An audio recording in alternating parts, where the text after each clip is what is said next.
Hotapu everyone! Today I wish to resolve an age-old battle among astrologers, particularly modern astrologers, which is which zodiac is right, the tropical system or the sidereal system. In this image here, we have this green circle, which is marked tropical, and we have this bluish circle here, which is marked sidereal. We won't deal in this video very much with this kind of purplish circle called astronomical, just the green and the blue, tropical and sidereal, respectively. Now,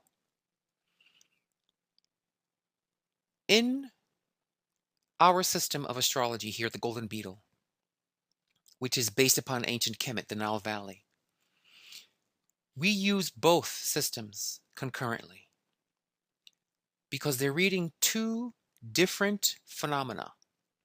This green tropical circle, number one, is fixed. It basically does not change. It tells you when spring, summer, fall, and winter come. It's a seasonal calendar. The ancient Kamal called it the farmer's calendar because it dealt with agriculture and clocking of seasons for food and planting and harvesting, etc. As we'll see in a few moments, it has a much deeper meaning than just farming, but farming is a big deal because if you don't feed your people, they're going to rebel against you and not evolve very far because their bellies are aching. So this actually should not contain zodiac star sign symbols. This is the symbol for Aries, for Taurus here. This is Gemini, Cancer, Leo. This should not have zodiac signs because it's not reading zodiac signs. It's reading seasonal sections. So this we have here 0 degrees, what's called tropical Aries.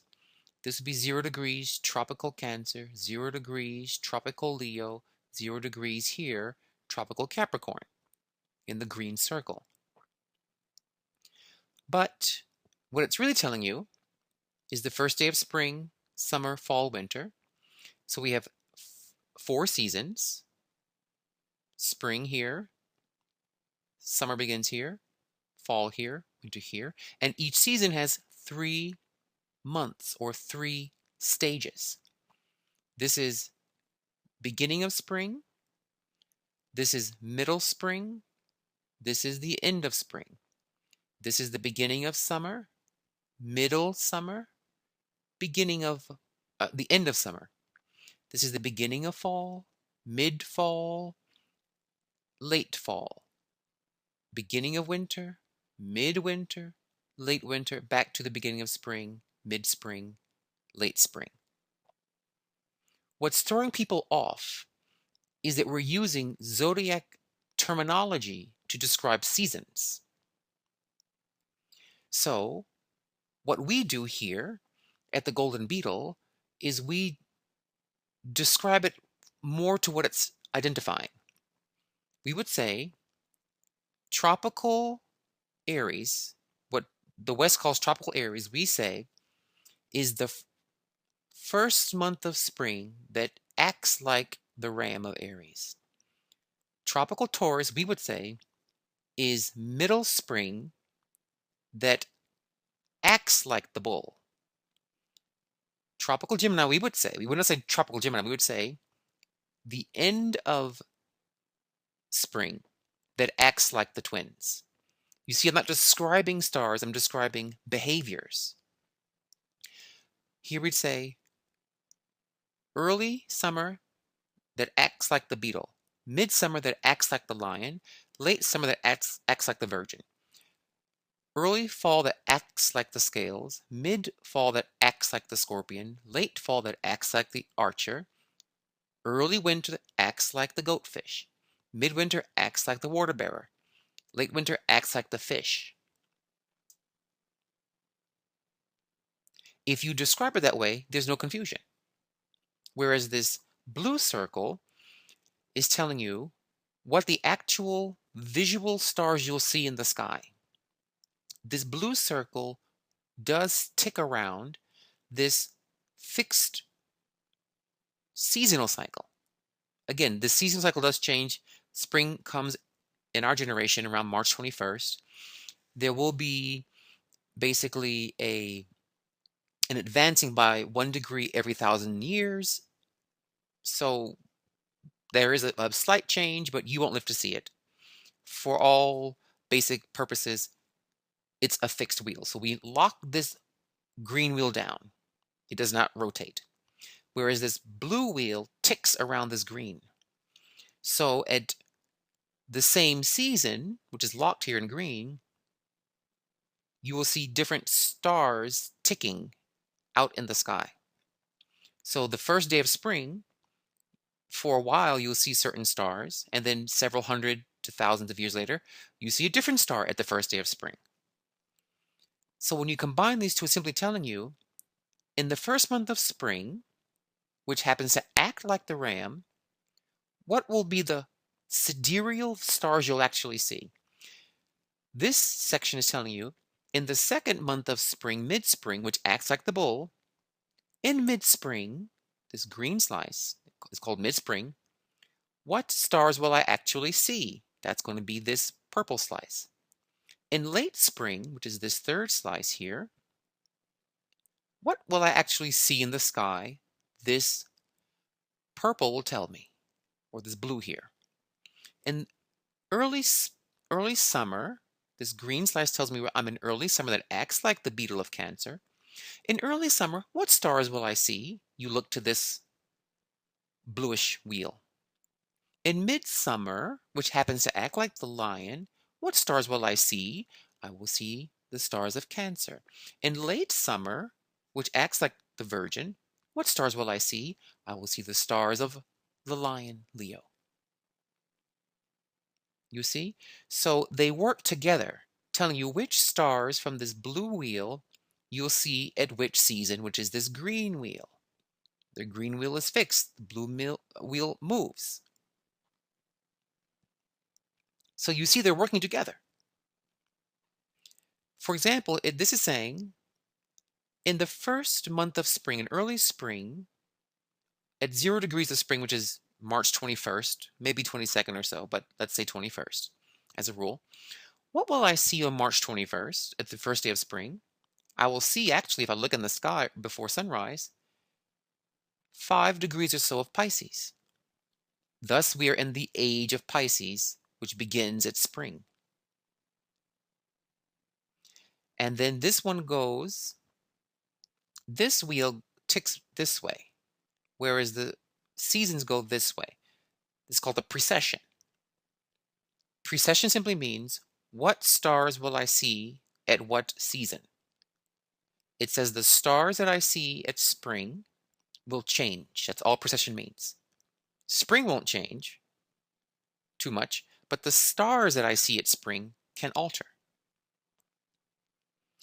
It's because of this link between the fixed seasonal months and the stars you see at those seasons that we get what's called the Great Age.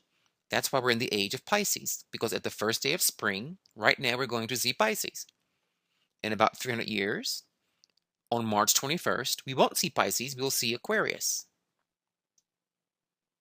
We'll see 29 degrees of Aquarius.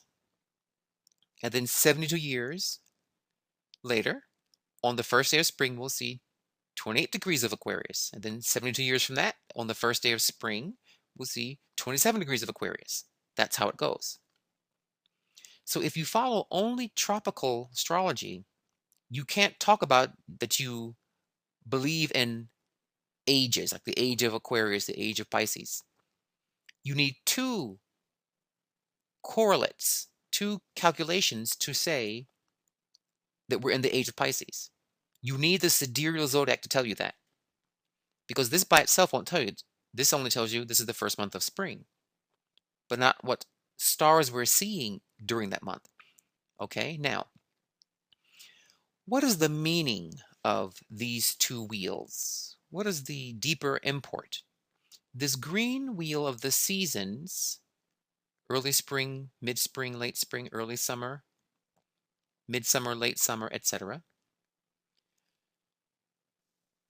deals with the dead, deals with your ancestors. It tells you the influence your ancestry is having in your personal life.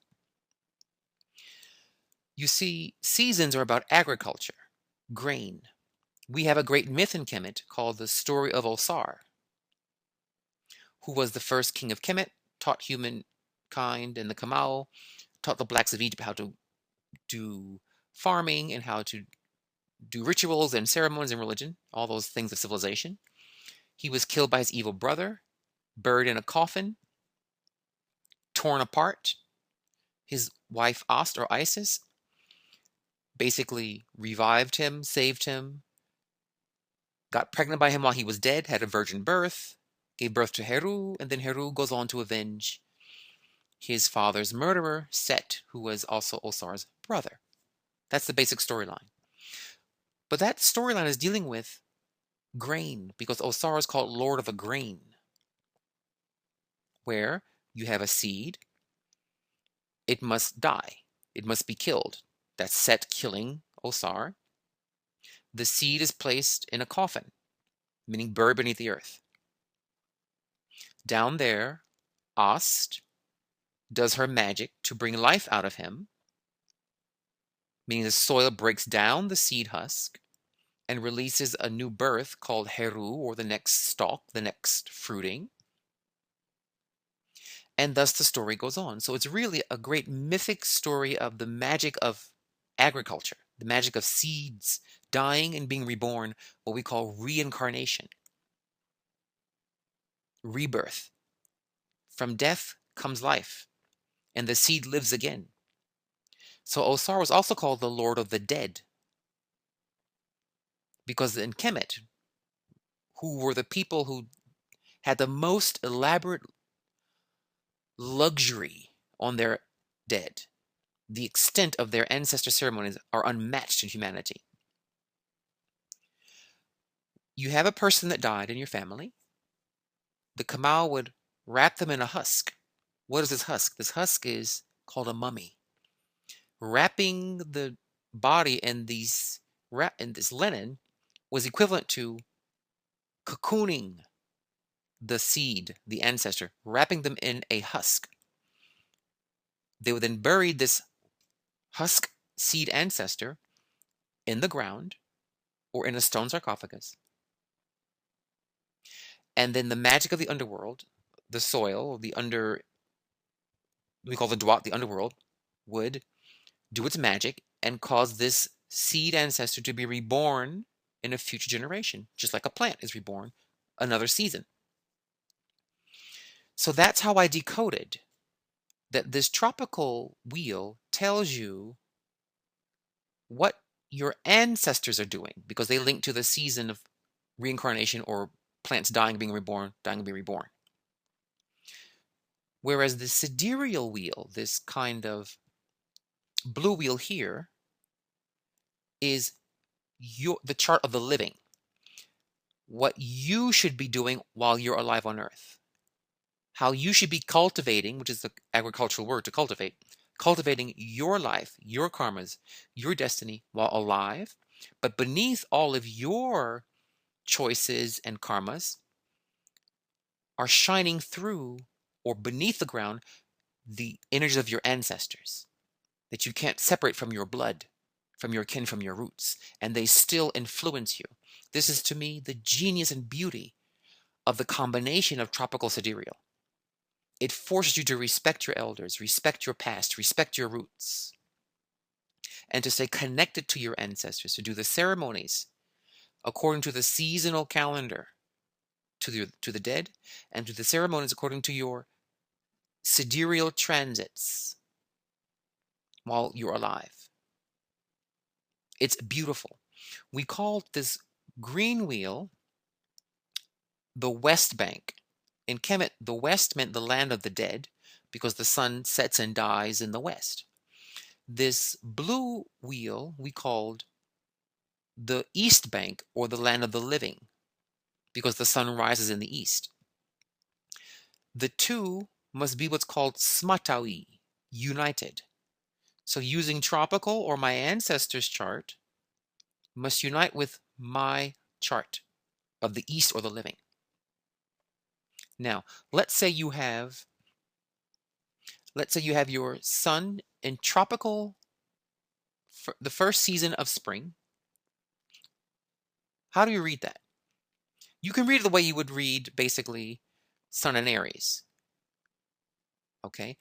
But it's more symbolic. It's saying that the leaders of your ancestor, the kind of boss-like people in your bloodline, the sun is the leadership of something, that in this life, if your sun is in tropical Aries, we would say your sun is in the first season of spring that acts like the ram. That means that your ancestors in this life with you, in the background, who are leaders, who are solar leader types, are in an early spring phase in your subconscious, meaning you're going to start to really tune into the leadership skills of your bloodline in a new way, in an exciting, adventuresome way. Let's say that you had your Venus in here. Your tropical Venus was in Capricorn. That means to us that the Venusian side of your bloodline, your Venus side of your ancestors, your artistic, creative, sensual, musical side, is in early winter. You see? So that beneath you, in the background of your life, your love energies, your Venusian energies, your Heteru, your Oshun energies from your ancestors are like in a winter phase, meaning your love life won't be very dramatic. It's going to be like in winter. It won't be very bold or very predominant in your life. It may be very controlled, very conservative, trying to hold on to its resources. Yes? This is what it means. So I read a tropical, and I do read both of them. I read tropical and sidereal charts for people. And I'll give them both. I'll say, here's your tropical chart, here's your sidereal chart. One is from your ancestors, and one is for you. Okay? Let's say that your Mars, your Herukuhuti or Ogun, is in tropical Leo. To us, that means your ancestral warriors are in a midsummer energy with you. Summer is hot, summer is on, summer is dynamic and active. It's telling me that you're going to connect to your warrior lineage, your warrior memories, your warrior ancestry in a very outward, yang, aggressive way, like a lion. It means that planet's in a certain season of its cycle. Whereas if you had your sidereal Mars in, let's say, Cancer here, in this blue circle, that means you're in a warrior, your person in a warrior is going to act like he's in Cancer, the water. He's debilitated.